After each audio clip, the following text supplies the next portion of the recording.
মাঝখানে তার লাশ ক্ষতবিক্ষত অবস্থায়। এই অংশটুকু আপনারা পড়ে নিয়েন, পড়লে আরও ভালো ফিল করবেন, একা একা পড়লে আরও ভালো ফিল করবেন। নবী সাল্লাল্লাহু আলাইহি ওয়াসাল্লাম নিজে তার কাছে গেলেন। হাদিসের মধ্যে আসছে, সিরাতের কিতাবের মধ্যে আসছে, নবী সাল্লাল্লাহু আলাইহি ওয়াসাল্লাম নিজে তার কাছে গেলেন। যাওয়ার পরে তার যে মাথা, সেই মাথার পাশে নবী সাল্লাল্লাহু আলাইহি ওয়াসাল্লাম বসলেন। বসার পরে নিজের হাতে জুলাইবিস রাদিয়াল্লাহু আনহুর চেহারা থেকে এরকম করে ধুলাবালিগুলো সরালেন। তার গা থেকে রক্তগুলো আমাদের নবী সাল্লাল্লাহু আলাইহি ওয়াসাল্লাম মুছলেন, আদর করলেন, আদর চুলগুলো ঝাড়লেন। দৃশ্যটা চিন্তা করেন, তার চুলগুলো তিনি ঝাড়তেছেন, চেহারা থেকে রক্তগুলো মুছতেছেন। কে? নবী সাল্লাল্লাহু আলাইহি ওয়াসাল্লাম। তার চেহারা ধুলাবালিগুলো মুছতেছেন।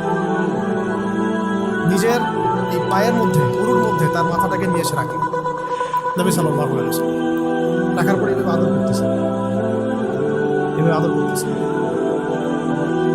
আর এরপর উপরের দিকে তাকালেন, তার জন্য তো দোয়া করলেন। উপরের দিকে তাকালেন, তাকে চোখ নামাই নিলেন। সাহাবা একরাম তো আশেপাশে আছেন অনেকে, বললেন যে ইয়া রাসূলুল্লাহ, আপনি এমনটা কেন করলেন, চোখ নামাই নিলেন? তখন তিনি বললেন যে আমি দেখলাম যে জান্নাতের হুরদের মধ্যে অসংখ্য হুর ছুটে আসতেছে, কে জুলাইবিসকে আগে বরণ করবে। তিনি নিজে কাঁদলেন, জুলাইবিসের জন্য নিজে কাঁদলেন, নিজের হাতে তাকে এইভাবে উঠালেন। তিনি ছোট মানুষ ছিলেন। এরপর দুই হাত দিয়ে তাকে উঠালেন, উঠায় নিজের হাতে তাকে দাফন করলেন। দাফন করার পর তিনি বললেন, ইয়া জুলাইবিস, জুলাইবিস আনতা মিন্নি ওয়া আনা মিনক, তুমি আমার অংশ, আমি তোমার।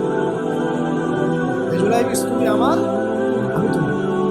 হে জুলাইবিস, তুমি আমার, আমি তোমার। এই কথাটা বললেন কে? নবী সাল্লাল্লাহু আলাইহি ওয়াসাল্লাম। কারণ আপনাদেরকে আমি সাফল্যের মানদণ্ড কিভাবে বুঝাবো, এর বাইরে কোনো ভাষা নেই। সাফল্য বলতে কি বুঝান? এই সিস্টেম সাফল্য বলতে কি বোঝায়? এই ওয়ার্ল্ড অর্ডারটা সাফল্য বলতে কি বোঝায়? এই বস্তুবাদী জগৎটা আমাদেরকে সাফল্য বলতে হলে কি বোঝায়? সাফল্য বলতে বোঝাচ্ছে ইমান। সাফল্য হলো ইমান, বিশুদ্ধ আকীদা, বিশুদ্ধ আমল, আল্লাহর আনুগত্য, রাসূলের আনুগত্য।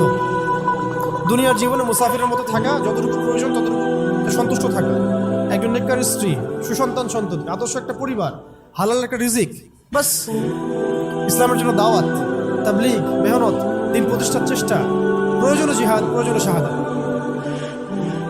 আর কি আছে সাফল্য বলতে? এরকম সাহাবী একজন নয়, কিন্তু এক একজন সাহাবী সম্পর্কে এক একটা করে কথা বলা যায়। হানজালা রাদিয়াল্লাহু আনহু নাম শুনছেন? হানজালা রাদিয়াল্লাহু আনহু, তিনিও বিয়ে করেছেন একদিন। তার পরের দিন সকালে উহুদের যুদ্ধে গিয়েছেন। 70টা আঘাত সহ্য করেছেন, বলা হচ্ছে কিতাবের মধ্যে 70-80টা আঘাত তার দেহে ছিল। শহীদ হয়েছেন। উহুদ যুদ্ধে যখন সাহাবীদেরকে দাফন করা হচ্ছে, তখন তিনি